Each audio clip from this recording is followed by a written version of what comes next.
Welcome to the slop farm. Enjoy the video.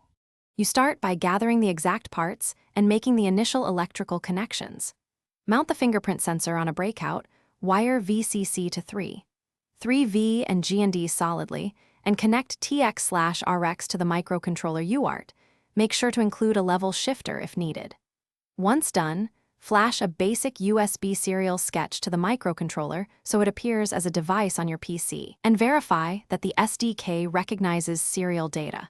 This proves your physical and USB layers are working. Next, focus on firmware that handles fingerprints and communicates over USB.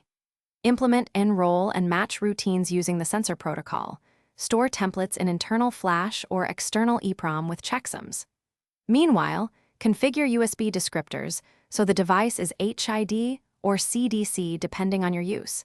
HID lets you send simple codes. CDC gives raw packet exchange. Make sure you include retry logic and timing.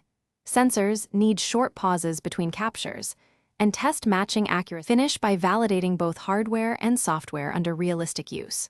Enroll 3 distinct samples per finger, verify false reject rates, and confirm the device reconnects after sleep or USB reset. Pack the sensor in a bezel and secure all wiring, adding ESD diodes and a fuse to protect the USB port.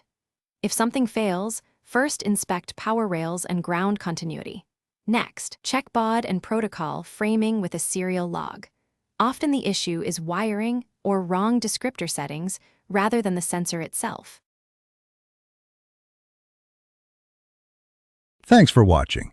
Consider subscribing if we helped you today.